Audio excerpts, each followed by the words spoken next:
Welcome to the deep dive. Today, we're really getting into Robert Kiyosaki's The Power of Learning, from knowledge to wisdom. Our mission, really, is to pull out the key ideas on building, actual financial wisdom from the sources we've looked at. And Kiyosaki's Rich Dad stuff, it's such a big contrast to what most people consider normal financial advice, isn't it? I'm really interested in that core tension. How does he draw the line between, say, traditional schooling training for a job and his focus on financial literacy, making money work for you? Yeah, it's a massive difference, really. The poor bad way, the one many of us kind of absorbed growing up, that's all about job security, the paycheck, trading your hours for dollars. But the Rich Dad approach, it flips that. It says learn about money so you can build things, assets that make money for you. It frees up your time. It's a whole different mindset. Okay, right. Let's really unpack Kiyosaki's main points then. His definitions of assets and liabilities. I mean, lots of you listening have probably heard this. It's pretty provocative. He basically says, ignore your accountant sometimes. But what's the core mindset shift he's pushing for there? How does it really challenge how we usually think about money? Well, what's really key, I think, is it's not just about words. He's pushing for a whole different way of thinking. An asset puts money in your pocket. Simple. Liability takes money out. So, yeah, your house, the big family home, usually everyone's biggest asset, right? Kiyosaki often calls it a liability because mortgage, taxes, repairs, that's money going out constantly. He's saying it's less about the label and more about the cash flow it creates for you or doesn't create. That definitely makes you stop and think. But for someone new to this, how do they actually use that idea without just, throwing out all sensible financial planning? Is it maybe too simple? That's a fair point. And Kiyosaki isn't really saying, fire your accountant or ignore basic principles. It's more about adopting a specific viewpoint. He's big on strategic risk. Winners aren't afraid of losing. Now, that doesn't mean go gamble recklessly. It means understand the game you're playing. So his advice is often work to learn, not just work to earn. Pick up skills, accounting, investing, sales, the things that give you financial intelligence. That intelligence is how you manage the risk, not just avoid it altogether. And it's fascinating because, actual research seems to support this idea. You mentioned studies, Lusardi and Mitchell, showing a real causal link, not just correlation between understanding finance and actually building wealth. Exactly. It's causal. Knowing more leads to better choices, which in turn builds wealth. And it creates this positive feedback loop, better knowledge, better decisions, less financial stress, more confidence. It keeps building. It's almost like a superpower, isn't it? Financial literacy doesn't just pad your bank account. It genuinely improves your quality of life, your well-being. That connection is huge and maybe overlooked. And historically, you see similar patterns, right? People like Andrew Carnegie started with very little, no formal elite education. But through self-learning, smart risks, he became incredibly wealthy. Though it's interesting, his goals seem different. Kiyosaki is very focused on individual freedom, while Carnegie had his whole gospel of wealth, giving it back. That's a great point about the different endgames for wealth. Now, we should probably touch on some criticisms of Kiyosaki, too. It's not all universally praised. Some argue his advice is, a bit vague, doesn't give you step 1, step 2, step 3. But maybe you could see that as encouraging learning by doing, figuring it out yourself, not just following a recipe. Then there's the privilege paradox. Financial literacy is great, but getting that education or the initial capital to, say, buy investment properties, that's easier if you start with advantages. Systemic issues can make his path harder for some folks. That's definitely a valid critique. And his push for using good debt, that's quite different from traditional advice, right? Which often leans towards being debt-free. Fiduciary advisors usually offer a broader perspective. Okay, yeah. That learning by doing idea connects back to the vagueness critique, doesn't it? Our sources mention things like the Schwab stock market game.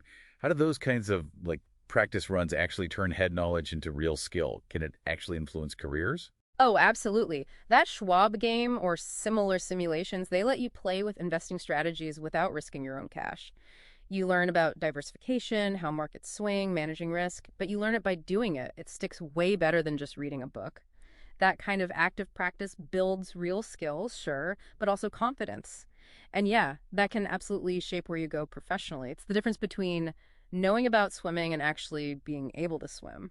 So for you listening, what does this boil down to? Doesn't mean you need to, quit your job and start flipping houses tomorrow. You can start smaller. There are concrete, low-stakes things you can do right now. Definitely. Maybe just start by creating a personal balance sheet. Really see where your money is, what's coming in, what's going out. assets, liabilities by his definition. Or try one of those stock market simulators we mentioned, get a feel for it. Even just setting up an automatic transfer, pay yourself first, sending a bit from every paycheck straight to savings or an investment account. Small habits build up. Right. So at the end of the day, the main takeaway seems to be that financial wisdom isn't passive. You don't just absorb it. It's something you actively build. Through changing your mindset, through actually doing things, and by constantly learning from what works and, yeah, from what doesn't. Which leads to a good final thought for you. What's one small learning by doing experiment you could try this week? Just one thing to start shifting from simply knowing about finances to building real financial wisdom.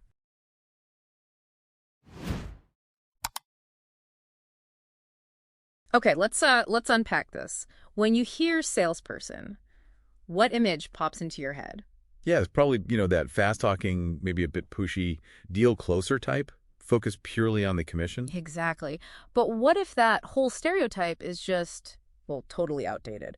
What if it's fighting this really crucial professional skill? Yeah. Something more about, say, ethical influence, not manipulation. What's really fascinating now is how much modern influence has shifted. We're talking about something with high integrity, a disciplined kind of art, really. And art. Interesting. Yeah, and it's essential for your career, sure, but also for your organization, even for national economic growth. Okay. So this deep dive, it's all about reevaluating that idea of influence, moving past the old caricature to see its real power. Where trust and relationships are key, you mean? Trust and long-term relationships, exactly. That's the real currency now. And we've got some great sources to help guide us through this. Our mission here is to show you why this isn't just some business skill, right? It's a life skill. Right. And how you can actually master it. And here's where it gets really interesting right off the bat. We looked at Dr. Ben Spiegel from the University of Edinburgh Business School. Ah, yes. His work is quite pointed on this. He warns that loads of aspiring entrepreneurs, they focus so much on, pitching skills for investment. The big presentation? Yeah, but they overlook the really fundamental skill of just trading and selling, products and services directly to actual customers. Exactly. And Dr. Spiegel's research, it really highlights that disconnect. Yeah. He sees it as a serious drag on a nation's whole entrepreneurial potential. A drag, wow. Yeah, because it's not just about charming investors. It's the everyday person-to-person act of providing value, making a transaction happen. Makes sense. Think about it, right? Without that direct customer stuff, how do new ideas really, take root? How do they actually grow the economy? It's the lifeblood. That makes so much sense. Okay, so if direct selling and this kind of ethical influence are that crucial, how have some of the big names done it, in their own ways? Great question. Let's look at some examples our sources brought up. Steve Jobs, for instance. His influence wasn't really about the hard sell at all. No, definitely not. It felt different. Not at all. Jobs was all about the emotional connection. He wasn't just selling you a computer or a phone. He was selling creativity, maybe aspiration, a whole lifestyle. Right, like the original iPhone launch. It wasn't about the tech specs primarily. Exactly. It was about how this thing would change your life. Yeah. That's influence built on really understanding and tapping into those deep human desires, presenting a solution that just resonates emotionally. Okay, and then you have someone like Elon Musk. Wholly different approach, almost radical, it feels like sometimes. Musk is, a prime example of influence coming from a really rational place. First principles thinking. Breaking it all down. Right. He breaks down these huge, complex problems to their basic truths. Then he communicates his vision with this, unwavering logic and conviction. Like going to Mars. Sounds wild, but... It sounds outlandish, yeah. But his ability to explain the why and the how and grounding it in science and engineering, that builds a unique kind of trust. He leads by educating, by challenging how things are normally done. Shows you the path. It's pretty incredible how different those styles are, yet both so effective. Our sources also mention more foundational figures, like Dale Carnegie and Mary Kay Ash. What's their angle on ethical influence? Well, Carnegie's work, How to Win Friends and Influence People, it's timeless for a reason. It's basically all about human-centered communication. Listening and empathy. Exactly. He pushed active listening, empathy, asking questions, not just to set up your pitch, but to actually get information, to genuinely understand the other person, making them feel important, valued. Okay. And Mary Kay Ash? She built a whole empire on empowering women, didn't she? fostering these really strong, supportive relationships, focusing on personalized service. Her model wasn't just the one-time sale. More like a community. Yes, building a community, providing ongoing value. She turned customers into, like, genuine advocates. So if we try and tie this all together, this ability to influence, it really does feel like a pretty profound skill. It absolutely is. An art form, like we said, but one rooted in ethical psychology. It prioritizes relationships, long-term value, way over just short-term gains. And that integrity point, it's not a weakness then. No, the sources suggest integrity isn't a hindrance at all. It's the ultimate strategy for sustainable growth. But does it feel slower, especially if you're starting out or the market's tough? That's a fair question. And maybe sometimes up front it feels that way compared to aggressive tactics. Yeah. But the research suggests the opposite in the long run. How so? Well, it builds that solid foundation of trust. Yeah. And trust drives referrals. It drives sustainable, you could even say exponential success over time. It's about giving value first. That's reciprocity, Oh, right? right. Give first. Which naturally makes others more inclined to respond positively. And seeing others succeed with your help or hearing those positive stories, that's social proof. Signals you're trustworthy, you deliver quality. Okay, so what does this all mean for you, listening? It feels like it boils down to a fundamental mindset shift. Definitely. Moving away from selling towards helping people win. Helping people win, I like that. Okay, so some practical takeaways from our deep dive today. First, maybe embrace seeing yourself as more of a leader, offering solutions, not just pushing products. Good one. Yeah. Lead with the solution. Second, really master that human-centered communication. Prioritize active listening, empathy. Ask those clarifying questions to genuinely understand what someone needs, like Carnegie taught. Understand first, talk second. Third, ethically use those psychological principles we mentioned, like reciprocity, give value first, and social proof show, don't just tell the success stories. But always make sure it's win-win, mutual benefit. Crucial. It has to be ethical, mutually beneficial. And finally, just keep building that foundation of trust. Focus on the long-term relationships. Understand that integrity ultimately is what fuels referrals and real sustainable success. Well said. Trust is the bedrock. So the ultimate lesson seems to be ethical influence isn't just about helping people buy something. It's truly about helping people win. What's maybe one idea that really stands out to you from this, and how might you apply that perspective this week?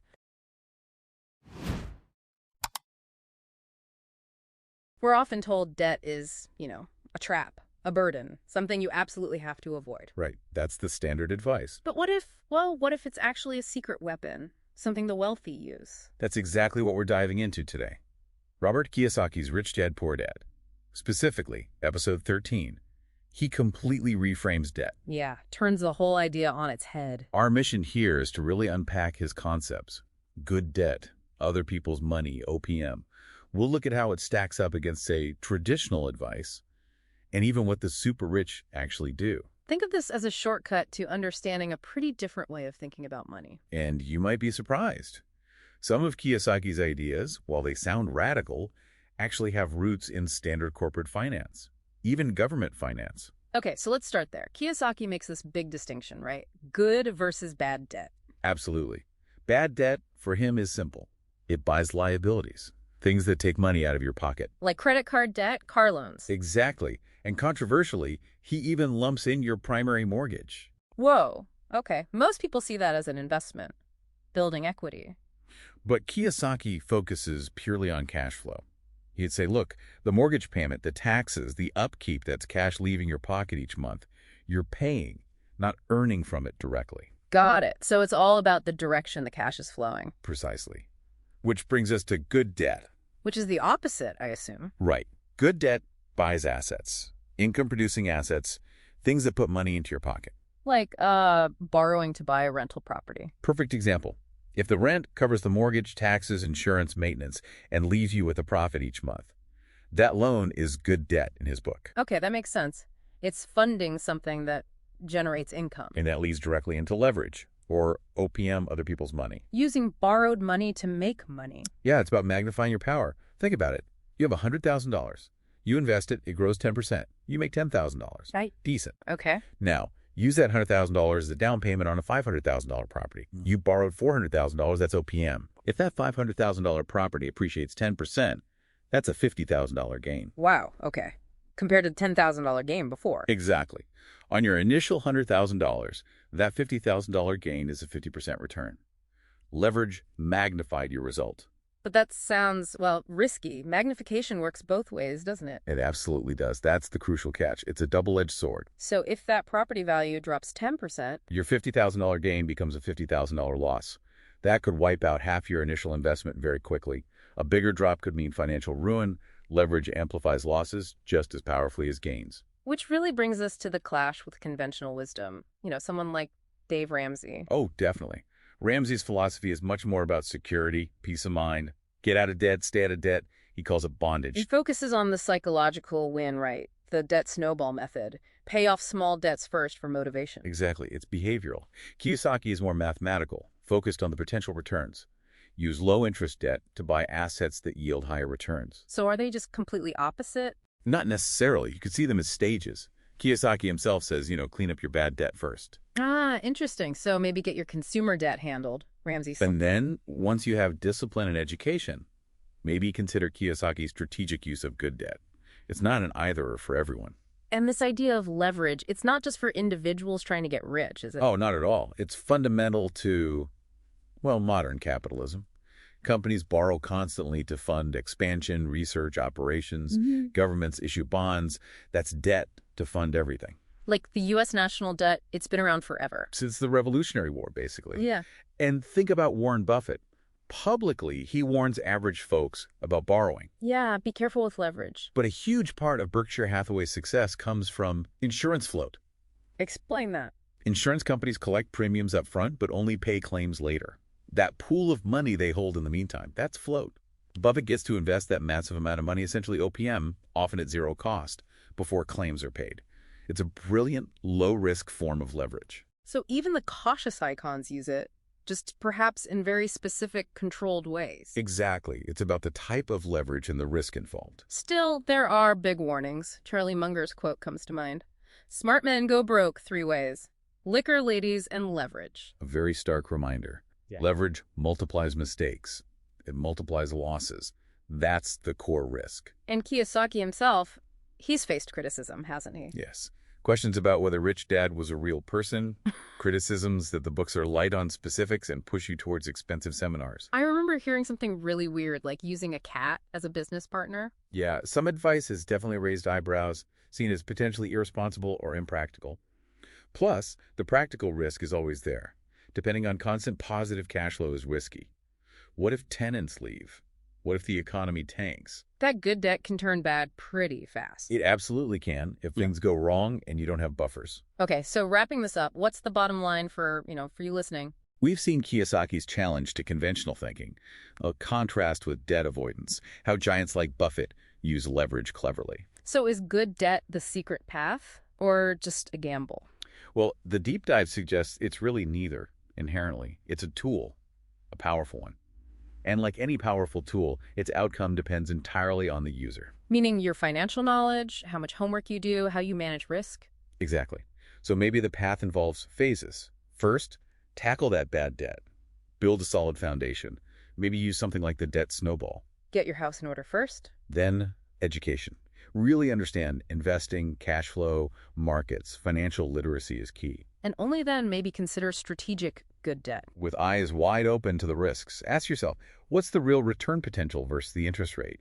What if things go south? Can I handle the payments? So true financial mastery isn't just debt is bad or debt is good. No, it's about understanding it, understanding the mechanics, the risks, the context. And making calculated, informed choices that actually fit your situation and your goals. That's the real takeaway. It's about informed decision-making, not dogma. Definitely something worth thinking more about. Welcome to the deep dive. We're here to cut through the noise and get to what really matters. Glad to be diving in. Today, we're plunging into something that sounds simple but is actually profoundly challenging. It's the start now imperative from Rich Dad, Poor Dad. A classic, and that message is key. Exactly. We're going to explore why doing nothing, why inaction is just so incredibly costly. And those psychological traps we all kind of fall into. Yes. And hopefully lay out a bit of a blueprint to, push past them. We'll be pulling from behavioral economics, financial psychology. And some real-world examples, too. So let's really unpack this. This start now idea, it isn't just like a motivational poster slogan, is it? Not at all. Okay, It's cool. actually deeply rooted in some solid economic and psychological principles. These things genuinely shape our financial future.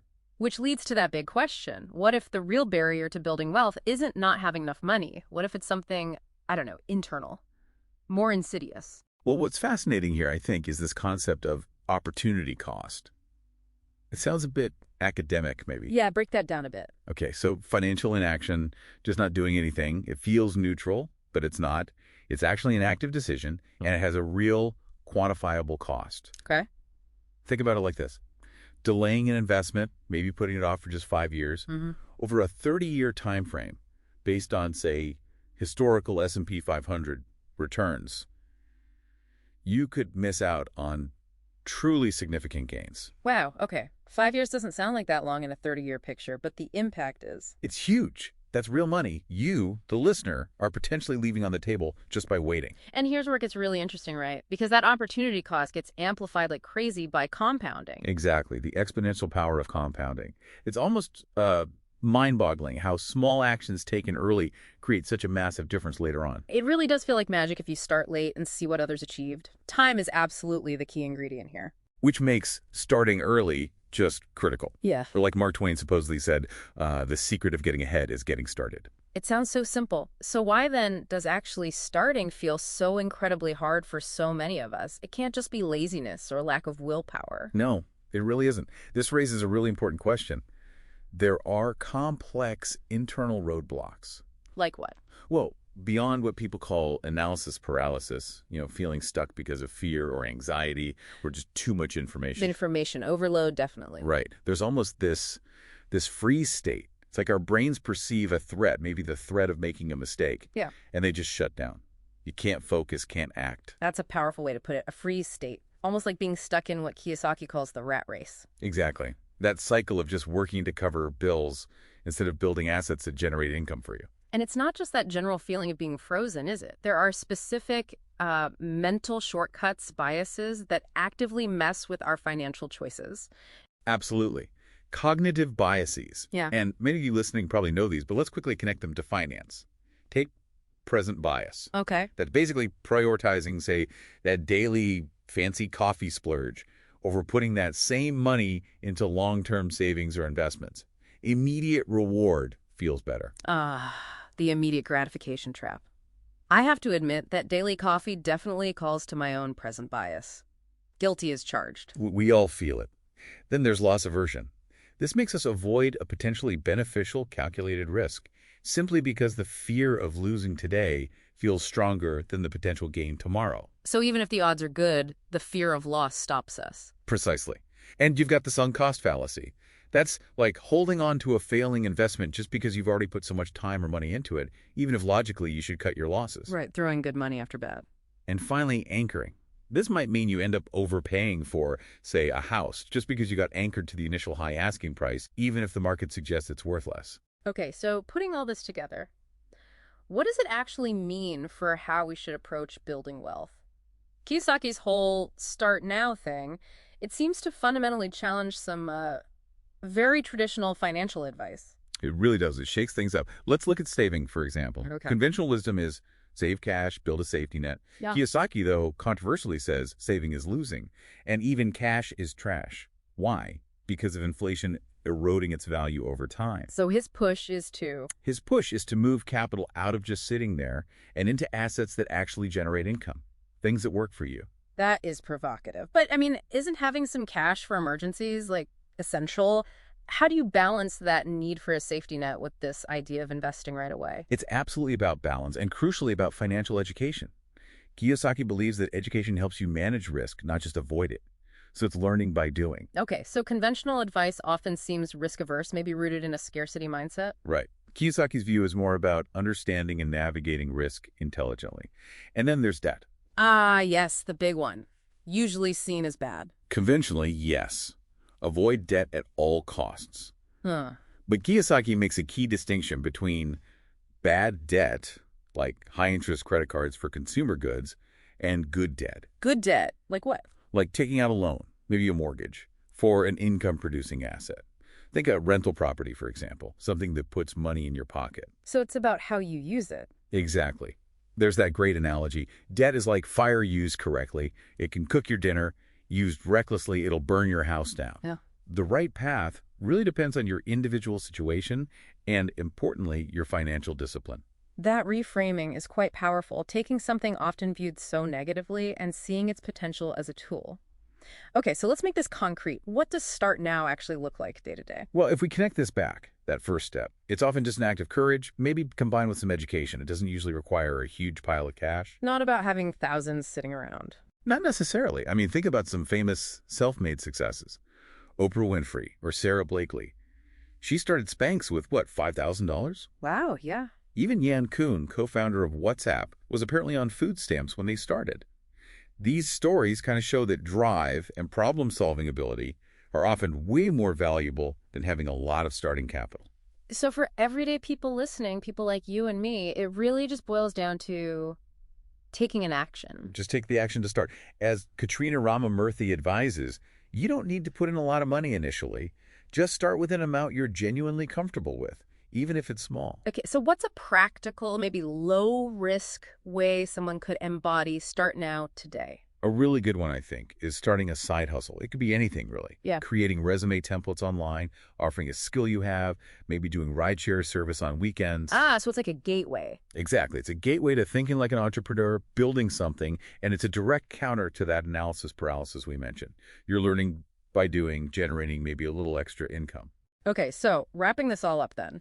This start now imperative, it's fundamentally a rejection of staying comfortable but inactive. Yes, it's about embracing the compounding rewards you get from disciplined, consistent action, even if it feels small at first. It's about shifting that mindset from one based maybe on fear or uncertainty Into one that's active, focused on generating wealth, solving problems. So let's leave you, our listener, with a thought. Considering all those psychological barriers we talked about, present bias, loss aversion, maybe just that feeling of being frozen, which one resonates most strongly with you? Perhaps more importantly, what is the smallest, most immediate action, something you could do literally today to start counteracting it? Just something small to get started. Give that some thought.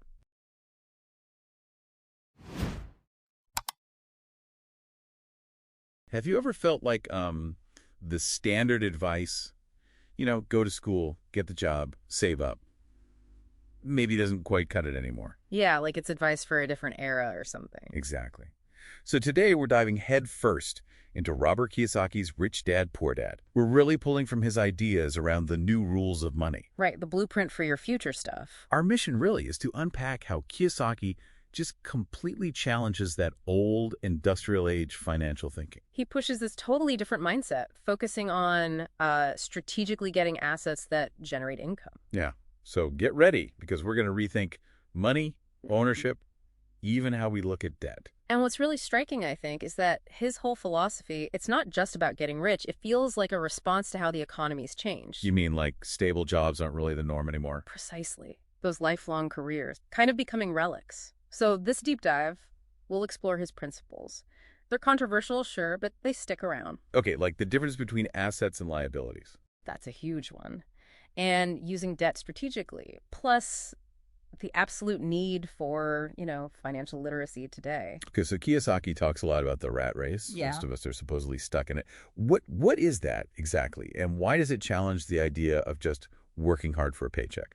Well, the rat race, as he puts it, it's not just working long hours. It's fundamentally a mindset. A mindset. Yeah, where you're directly trading your time for money. It's a cycle, right? Feels like you can't get ahead. Okay. The wealthy, according to him, they get off that treadmill. They don't just work for money. They build systems where money works for them. Exactly. And the key insight for you, the listener, is that every dollar you earn, it's not just something to spend. It's a tool. A tool to buy things that make more money. Income-generating assets. Precisely. That's the shift. And that financial education piece. Yeah. And that's what lets us see the difference, right? Right. What puts money in your pocket versus what takes it out. Critical distinction. But here's where he really drops a bomb for a lot of people. Yeah. He says your house, your primary home, It's not an asset. He calls it a liability. Oh yeah, that one gets people talking. It really flies in the face of, well, decades of thinking my home is my biggest asset. So what's the logic? It challenges that emotional connection, doesn't it? It does. His point is purely financial flow. If something consistently takes money out of your pocket, mortgage, taxes, upkeep. Then it's a liability, by his definition. Right. And think about 2008. That housing crisis kind of proved his point for a lot of people, didn't it? Values don't always go up. A house can definitely drain your finances. So for him, real security is about cash flow, not just what something's worth on paper. Exactly. It's about money coming in. Okay, so to help us kind of grasp this, he uses his cash flow quadrant, ESBI, employee, self-employed, business owner, investor. It's basically a map showing how different people make their money. And the goal is? The goal, as he lays it out, is moving from the left side, E&S, where you're basically trading time for dollars. All right, employee or solo gig. To the right side, B&I, Yeah. business owner and investor, where you leverage systems, you leverage capital. It's about working to learn, not just to earn. Acquiring skills, building things that work for you. That's the idea. Now, this next part, Kiyosaki really pushes boundaries, doesn't he? Debt. For Yeah. so many people, debt is just bad. Avoid it. Right, it's almost a four-letter word in personal finance sometimes. But he says there's good debt and bad debt. How does that work? And isn't that super risky? It is risky. And he's pretty clear this isn't advice for everyone, you know. It requires discipline. Okay.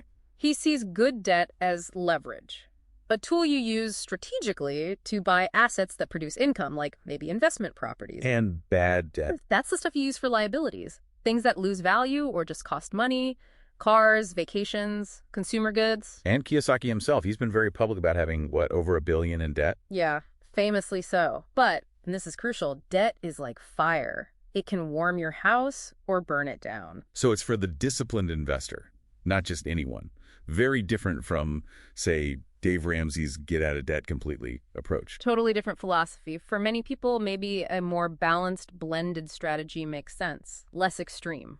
Of course, we have to acknowledge, Rich Dad, Poor Dad has its share of controversy.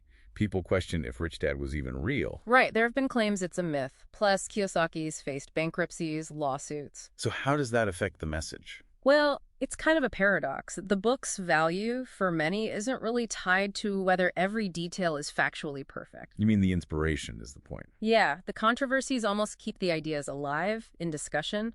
The book itself is often seen as a powerful motivator. It shifts your mindset. The nitty-gritty how-to details, maybe those come later, in seminars or other materials. And speaking of practical tools, there's the Cashmellow board game. That seems pretty important to his whole system, but maybe overlooked. It really is. It's surprisingly effective. It teaches quite complex financial ideas, income statements, balance sheets, but in a way that's, well, accessible, almost addictive even. So you learn by doing, without real-world risk. Exactly. It turns abstract financial theory into something practical you can play with. It makes financial education engaging, which is huge because, let's face it, you don't usually get that in school. Okay, so wrapping this up, what's the big takeaway here? What does this all mean for you, the listener? I think the ultimate blueprint from Rich Dad, Poor Dad, it's not really a step-by-step formula telling you what to think or exactly what to buy. It's more about how to think. Yes, Yeah. It's a philosophical framework for approaching money, risk, ownership, developing your own financial intelligence to see deals, manage risk, spot opportunities. Taking responsibility for your own financial education, basically. It's an invitation to keep learning, definitely. Lifelong financial learning. Okay, so here's a final thought, something provocative maybe, for your own blueprint. What if you blended these approaches? How do you mean? Well, maybe first you build that solid foundation. Get rid of the bad consumer debt, like Ramsey might suggest. Build discipline. Okay, secure the base first. Right. Then use that discipline, use the cash flow you free up to maybe then strategically acquire those income-producing assets Kiyosaki talks about. Interesting. Kind of a hybrid path. Yeah, and maybe don't underestimate actually playing that catch-and-flow game. Could be a fun way to really accelerate learning these concepts in a low-stakes way. Makes sense. Practice before playing with real money.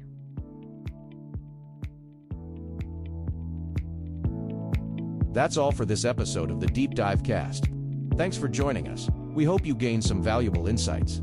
Be sure to tune in next time for another deep dive into the world's best ideas. Until then, keep learning and growing.